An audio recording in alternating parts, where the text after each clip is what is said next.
Hello दोस्तों, नमस्कार। क्या हाल है, कैसे हैं आप लोग। आशा करते हैं, उम्मीद करते हैं कि आप लोग बहुत अच्छे होंगे अपने घरों में। दोस्तों, आज का जो हमारा चैप्टर है कॉन्स्टिट्यूशन का, अर्थात भारत की अनुसूचियों का, जो कि भारतीय संविधान जब बना था तो उसमें कुछ अनुसूचियां हैं जिनसे क्वेश्चन परीक्षा में बनते हैं। वैसे थोड़ी सी बैकग्राउंड में आपको ले चलेंगे। एक रिक्वेस्ट है आप सभी लोगों के बीच कि हमारे इस यूनिवर्सल टारगेट पे जो भी वीडियोस हैं उसको लाइक सब्सक्राइब ज़रूर करें। दबाव कोई नहीं है आपका। आप अगर मोटिवेट होते हैं क्लास से तभी आप मुझसे जुड़े, अर्थात आप वीडियो देखकर जा सकते हैं, कोई इसमें दो राय नहीं है। अगर मेरी वीडियो आपको अच्छी लगती है, मेरे चैनल की वीडियो अच्छी लगती है, मेरे द्वारा पढ़ाया गया कंटेंट अच्छा लगता है तो चैनल को लाइक सब्सक्राइब शेयर ज़रूर करें दोस्तों। तो चलिए करते हैं वीडियो को स्टार्ट। और आज की जो हमारा चैप्टर जो होगा हमारे क्लास का, अनुसूची, ये होगा हमारे भारत की अनुसूची।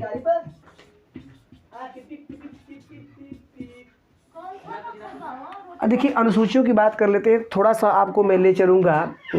हालांकि संविधान जब बना था उससे पहले थोड़ी सी आपको ट्रेलर के तौर पर भेजूँगा, उसके बाद आपको समझ में आएगा कि अनुसूचियों का कैसे क्या हुआ है। देखिए, भारतीय संविधान, जैसे मैं बताऊँ आपको, जब भारतीय संविधान बना नहीं था तो उस समय आप जानते हो कि 57 की क्रांति से पहले कुछ ऐसे एक्ट आए थे जिन एक्टों के बारे में थोड़ी सी चर्चा हम करेंगे। हालांकि आप जानते हैं कि एक प्लासी का युद्ध 57 में जो हुआ था, और उसी में आपका हुआ था 64 में आपका हुआ था 64 में जो हुआ था आपका जो युद्ध हुआ था प्लासी 57 में हुआ था, और 64 में जो युद्ध हुआ था उसको अगर बक्सर का युद्ध हुआ था, बक्सर का युद्ध हुआ था। ठीक है, तो इससे एक नई क्रांति जो हमारे भारत में उत्पन्न होती है। तो जैसे अंग्रेजी शासन थे वैसे ही पश्चिम बंगाल में आते हैं, अपने शासन को चलाने के लिए क्या करते हैं, ये युद्ध दोनों जीतते हैं। और जीतने के बाद क्या होता है कि वैसे ही अपने शासन को चलाने के लिए कई एक्ट पारित करते हैं कि भाई इनका शासन बढ़िया से चल सके। हर अंग्रेज वैसे नहीं थे, जो कि हमारे हित में बहुत से ऐसे कार्य हुए जो अच्छा भी लगता है। बात कर लेते हैं रेगुलेटिंग एक्ट जो आया था 1773 में, बहुत इंपॉर्टेंट इससे क्वेश्चन बनता है। जैसे परीक्षा में पिछली बार मैं देखा था, क्वेश्चन बना था कि सबसे पहले जनरल गवर्नर का पद जो दिया गया था किसके माध्यम से, तो ये रेगुलेटिंग एक्ट के माध्यम से था। ठीक है, तो ऐसे क्वेश्चन बनते हैं, उसकी चर्चा करेंगे, वीडियो लंबी हो जाएगी। उस एक्ट के बाद आपके 1909, 1919, उसके बाद शासन अधिनियम 1935, ये कुछ ऐसे फैक्ट थे जिन्हें कि भारत द्वारा, ये शासन द्वारा चलाया गया। और वे जैसे ही नींव पड़ती है तो अंग्रेजी शासन अपने शासन को अनुकूल करने के लिए कई एक्ट पारित करते हैं। ठीक है, अगर वही बात कर लेते हैं, जैसे ही आगे बढ़ता है तो 57 की क्रांति होती है। क्रांति होने के बाद कुछ उसमें, जैसे अगर अभी पूछा है सबसे पहले मांग किसने किया था, बाल गंगाधर तिलक ने संविधान बनाने की मांग की थी। वहीं स्वराज पार्टी ने भी मांग किया था 1923 में, जो कि मोतीलाल नेहरू थे, जो कि बहुत ही क्वेश्चन परीक्षा में बनता है इनसे, तो हम उसकी चर्चा नहीं करेंगे। वैसे थोड़ी सी आपको बात करेंगे कि संविधान सभा में कभी भी क्वेश्चन पूछा जाए कि कुल सीटों की संख्या कुल कितनी थी, कितने कुल सदस्य थे, तो 389 है। कई बार आप लोग जानते हो 389 में भी डिवाइड किया गया था, आप जानते हो 3 भागों में। 389 में जो कि ब्रिटिश प्रांत के थे 200, उसमें 92 थे, जबकि देसी रियासत में 93 थे। और चीफ कमिश्नर जो मैंने बताया था, चीफ सीटें जो थी 4 थी। चीफ में जो 4 जगह मैं स्थान आपको बता दूं, 4 आप याद कर सकते हो। सबसे पहले उसमें आप देखोगे 4 में आपको आगरा था, उसके बाद आपकी बलूचिस्तान के बाद आपको जो पड़ेगा कुर्ग था, और लास्ट में आपको मिलेगा उस 4 चीफों में से चारों जो लास्ट मिलेगा वो आपका था दिल्ली। तो ये चीफ कमिश्नरी क्षेत्र थे, यहाँ से भी लोग मिलते हैं 389 सदस्यों में। वैसे जैसे ही आगे बढ़ता है, थोड़ी सी चर्चा आपको मैं कर रहा हूँ, वीडियो लंबी ना हो इसके वजह से। संविधान सभा में सभा की जब बैठक होती है, संविधान सभा की जब बैठक होती है तो उसमें सबसे पहले, अगर पहली कभी क्वेश्चन पूछता है कि पहली जो बैठक होती है उसमें जो हुआ था 9 दिसंबर 1946 को अस्थायी रूप में, अर्थात उस सभा में सबसे वृद्ध एक व्यक्ति थे सच्चिदानंद सिन्हा, और उनको अस्थायी अध्यक्ष बनाया गया। अस्थायी अध्यक्ष का मतलब क्या होगा, मात्र 2 दिनों के लिए ऐसे अध्यक्ष बनाए गए। ठीक है, एक कार्यवाहक के रूप में कि भाई 2 दिन के लिए कार्य चले। ठीक है, वैसे ही जैसे 2 दिन आगे बढ़ता है तो 9 दिसंबर के बाद एक आता है 11 दिसंबर 1946। वैसे ही सच्चिदानंद सिन्हा के बाद उनका कार्यभार संभालने के लिए डॉक्टर राजेंद्र प्रसाद, जो कि उनसे क्वेश्चन बनता है परीक्षा में कि पहले अध्यक्ष और पूर्ण रूप से, ठीक है, क्वेश्चन बनता है तो ये आपके राजेंद्र प्रसाद जी का नाम आता है। तो पहला पूछेगा तो आप सच्चिदानंद, लेकिन वैसे दूसरे तौर पर वो कार्यवाहक के रूप में थे थे, लेकिन दूसरे और अस्थायी के रूप में पूछेगा तो आप राजेंद्र प्रसाद को मारेंगे तो आपका क्वेश्चन सही हो जाएगा। ठीक है, आगे जैसे ही क्वेश्चन बढ़ता है तो 2 दिन और बढ़ाएंगे। 13 दिसंबर को सबसे पहला फैक्ट आता है क्वेश्चन की उद्देश्य प्रस्ताव पेश। ठीक है, यानी प्रस्तावना के हित में पहली बार जो करने वाले थे पंडित जवाहरलाल नेहरू, और बताया भी जाता है कभी क्वेश्चन में कि ये जो प्रस्तावना जो पारित हुआ था, ये प्रस्तावना जो पारित हुआ था उसमें प्रस्तावना का लैंग्वेज पूछा जाता है कभी कभी। तो प्रस्तावना का जो लैंग्वेज था वो ऑस्ट्रेलिया से था, जबकि प्रस्तावना अमेरिका से लिया गया था। ठीक है, तो ये फैक्ट आपके बनते हैं, इनसे क्वेश्चन हम नहीं करेंगे, बस ये नाम मात्र मैं आपको बता दिया बैकग्राउंड के तौर पे।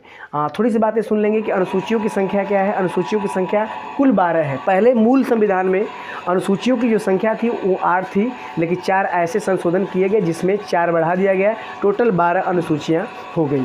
12 अनुसूचियों की बात अगर बात करें तो भाग जो आपके हैं संविधान में 22 थे, कुछ संशोधन एक्ट के तरह बढ़ा, उसमें बात किया जाए तो 25। वैसे पूछा जाता है क्वेश्चन में कुल, तो 25 आपको मारना है, वैसे तो 22 भाग ही थे। 395 आपके अनुच्छेद है, वैसे बहुत से संशोधन होकर बढ़ गए हैं तो उसकी बात ही अलग से किया जाएगा। ठीक है, अनुसूचियों की बात कर लेते हैं। अनुसूचियाँ, तो अनुसूचियों की अगर बात कर लेते हैं तो अनुसूचियों की संख्या कितनी थी, वो अनुसूचियों की संख्या थी 12। अब मैं एक एक अनुसूचियों को यहाँ पे आपको बताऊँगा, ये चीज़ आपको समझना है। यहाँ पे मैं नंबरिंग कर देता हूँ 1 2 3 4 5 6 7। कभी भी अगर क्रम से आप याद कर लोगे तो आपके लिए बहुत ही बेटर रहेगा। ठीक है, पहली अनुसूची में क्या है, तो पहली अनुसूची में जो है आपके संघ और उसके राज्य क्षेत्र। ठीक है, संघ और उसके देखिए मैं अब बात करूं, मतलब केंद्र शासित प्रदेश, यूटी जिसको केंद्र शासित प्रदेश, और राज्यों का जो विस्तारण किया गया वो पहली में किया गया है, यानी पहली अनुसूची में। और दूसरी में क्या है आपके, दूसरी में है पेंशन और भत्ता,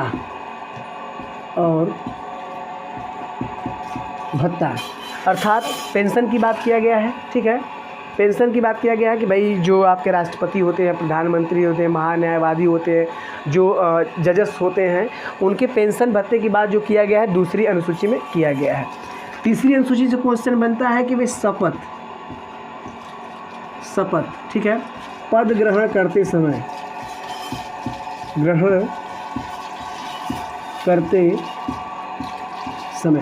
देखिए पद ग्रहण करते समय जो शपथ का उल्लेख किया गया है वो तीसरी अनुसूची में किया गया है, कभी भी आपको नहीं भूलना है। आगे देखेंगे चौथी अनुसूची में क्या किया गया है, तो चौथी अनुसूची में है आपका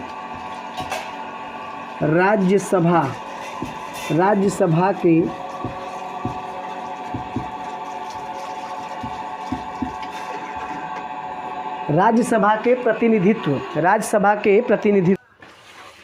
के प्रतिनिधित्व का मतलब क्या होता है कि राज्यसभा की जो सीटें होती हैं, जो प्रतिनिधि होती हैं, उनके बारे में बातें किया गया है। पांचवी अनुसूची जो आपके लिए बहुत ही बेस्ट है, ये SC और ST। ठीक है, SC और ST अर्थात अनुसूचित जात प्लस जनजात। ठीक है, जनजात, अनुसूचित जात, अनुसूचित जनजात के बारे में उल्लेख जो किया गया है पांचवी में किया गया है। छठवीं में जो किया गया है वो किया गया है असम, मेघालय, त्रिपुरा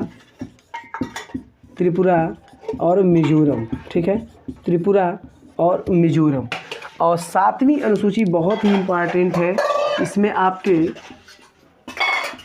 संघ अनुसूची।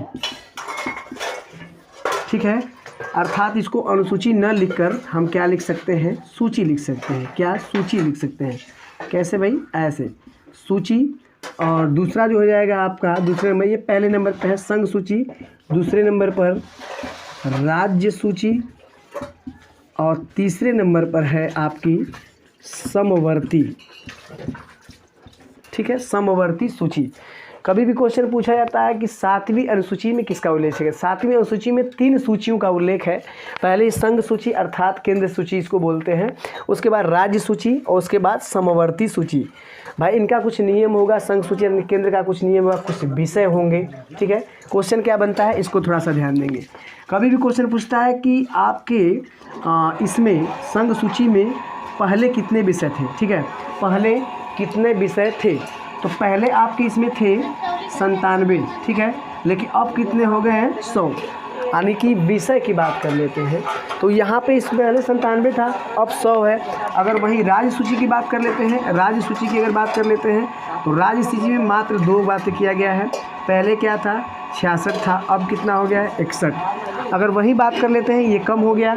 अगर वहीं समवर्ती की अगर बात कर लेते हैं तो समवर्ती में जो हुआ है टोटल थे कितना 47, अब कितना हो गया है आपका 52।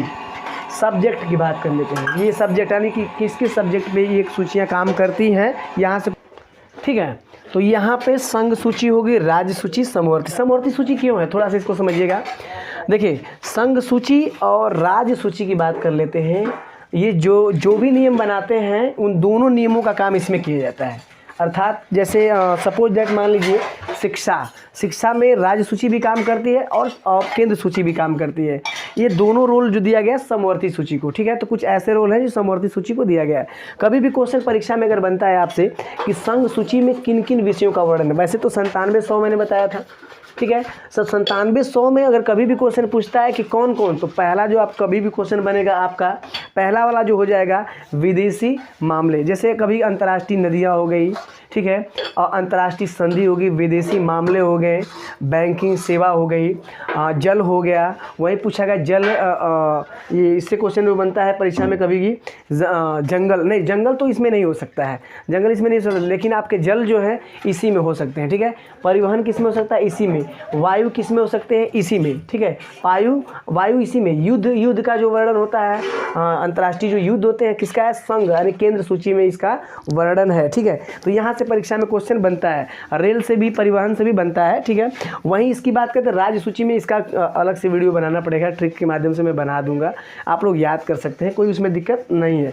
अगर वहीं बात करें पुलिस, जेल, न्याय, ठीक है, लोक स्वास्थ्य, ऐसे जो क्वेश्चन बनते हैं ये राज्य सूची के लिए है, ठीक है। और इसमें अगर समवर्ती सूची में आएंगे तो समवर्ती सूची में जैसे शिक्षा हो जाएगी, और शिक्षा के अगर बात कर लेंगे, शिक्षा के बाद तो जनसंख्या नियंत्रण आ जाएगा, सब इसी में आता है, ठीक है। तो इसकी अलग से क्लास लेंगे, ठीक है, टाइम कम है। तो ये हो गया आपके सीधे 7 अनुसूचियों तक आपने देखा है। चलो और भी कुछ देख लेते हैं आगे चल के।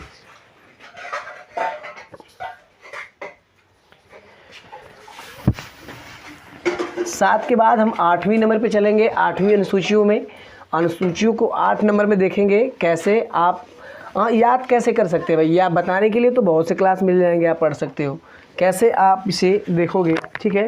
तो चलो 8वीं अनुसूची की बात कर लेते हैं, ठीक है। 8वीं की अनुसूची, तो इसमें सीधे बात आपको याद करना है, 22 भाषा का उल्लेख है, ठीक है। 22 भाषा का उल्लेख है। अब 22 भाषा का उल्लेख है तो भाई कौन कौन सी भाषा, देखिए क्वेश्चन कैसे बनता है।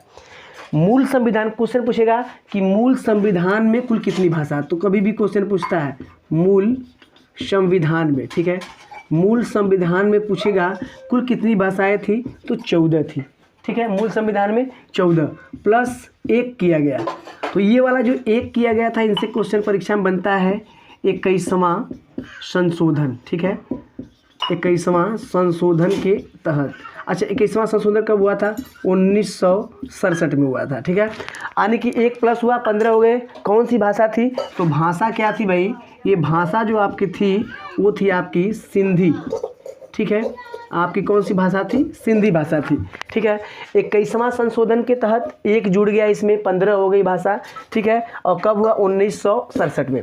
चलो अब यहाँ पे प्लस करते हैं 3, यानी 3 और जुड़ी है, तो कौन कौन सी जुड़ी है इसको आप लोग याद कर लीजिएगा। पहला बात करेंगे 71वां संशोधन, 71वां संशोधन, 71वां डेट। अभी कभी क्वेश्चन पूछता है कि डेट क्या हो सकता है, 71वां संशोधन में क्या डेट हो सकता है, तो इसका 67 था, इसका होगा 1992, ठीक है 1992। 71वां संशोधन कब हुआ था? 1992 में। कौन कौन सी भाषा जोड़ी गई है? तो आपकी जोड़ी गई है कोंकणी, ठीक है। फिर उसके बाद क्या जोड़ी गई है? मणिपुरी, मणिपुरी। एक और जोड़ी गई है नेपाली, ठीक है नेपाली। वैसे नेपाली की बात करते तो ये विदेशी भाषा है, लेकिन इसको भी इसमें ऐड किया गया है 71वां संविधान संशोधन में 1992 में, ठीक। तो आप देखेंगे तो 3 जुड़ गया यहाँ पे, तो 14 1 15 15 3 18 18 भाषा तो आप देख लिए। अब चलो यहाँ पे प्लस करते हैं 4, ठीक है। प्लस क्या करते हैं? 4, यानी कि कौन सी 4 ऐसी है जो उसको जोड़ा गया है? 4। तो देखिए 4 का भी क्वेश्चन पूछता है कि 2003 में आपका जो संशोधन हुआ था 92वां संशोधन, ठीक है 92वां संशोधन। अच्छा, उन 2003 में 92वां संशोधन हुआ तो कौन कौन विषय जोड़ी गई थी? तो आपको याद कर लेना है। विषय जो जोड़ी गई है यानी भाषा जो जोड़ी गई है वो है आपकी Bodo plus Dogri, Bodo Dogri plus Maithili plus Santhali, ठीक है। ये देखो 4 ऐसी भाषाएं हैं जिसको जोड़ा गया है, ठीक है। तो 8 लैंग्वेज आपका पूरा हो गया, टोटल मिलाकर हो गई 22। क्या हो गई? टोटल हो गई 22, ठीक है। तो 22 हो गई। यहाँ पे आप देखेंगे यहाँ से क्वेश्चन परीक्षा में ठीक है दोस्तों। तो यहाँ बोडो डोगरी याद करना है तो मैं आपको बता दूंगा इसको ट्रिक। बोडो मास से याद करते तो बोडो मास, ठीक है बोडो मास। तो ऐसे भी याद कर सकते हो। 2003 92वां संशोधन हुआ था। कोंकणी मणिपुर नेपाली जो 73वां में था, जबकि 21वां संशोधन 1967 में हुआ था। उसमें जो जुड़ी थी आपकी कौन सी जुड़ी थी? 1, यानी टोटल 22 भाषा। आप कभी भूलेंगे नहीं, आशा करते हैं, उम्मीद करते हैं। चलिए अब आगे देख लेते हैं। थोड़ा सा आगे चैप्टर में देखते हैं भाई। 9 से स्टार्ट करेंगे, यानी कि अनुसूची नंबर 9 चलेंगे, ठीक है। अनुसूची नंबर 9 चलेंगे।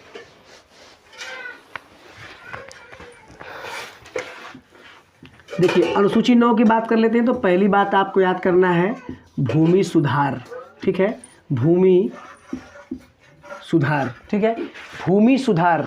अब ये क्वेश्चन बनता है कि यहाँ से कि संविधान का पहला संशोधन, संविधान का पहला संशोधन, संशोधन, संविधान का जो पहला संशोधन था वो हुआ था, पहला संशोधन जो हुआ था ये हुआ था 1951 में हुआ था। 1951 में हुआ था। इसके तहत क्या जोड़ा गया? तो भूमि सुधार जोड़ा गया। चलो आओ 10 में आओ। 10 अनुसूची में देखो तो इसमें दिया है दल बदल, दल बदल, दल से दल बदल, दल से 10 हो जाएगा। दल बदल का प्रावधान, देखिए दल बदल का प्रावधान का मतलब ये पार्टियों से संबंधित है। जो आप पार्टी देखते हो भाजपा, बसपा, सपा, ये पार्टियाँ, यानी कि टिकट आपको जिससे मिलेगा आप वोटिंग करते हो, अर्थात आप जिस दल से आपको टिकट मिलता है उस दल में आप चुनाव लड़ते हो। हारो या जीतो उसका मतलब नहीं है, लेकिन आप जीतते हो तो आप दूसरे दल में नहीं जा सकते हो, ठीक है। इसी का मतलब दल बदल है। तो देखो क्वेश्चन क्या बनता है इससे? क्वेश्चन यही बनता है कि दल बदल का प्रावधान जो है ये 1985 में और ये 52वां संशोधन, ठीक है संशोधन, ठीक है। अब सही है भाई, 52वां संशोधन के तहत 1985 में जो दिया गया दल बदल का प्रावधान दिया गया था। क्वेश्चन देखते हैं आगे वाला, यानी 11 अनुसूची में क्या दिया गया है? तो इसमें दिया गया है पंचायती राज।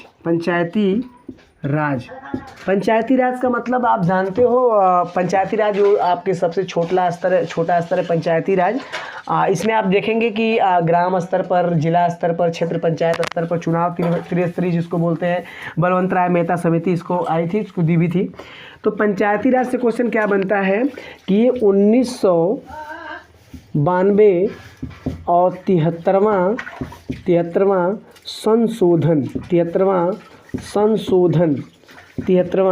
संशोधन के तहत जोड़ा गया था, ठीक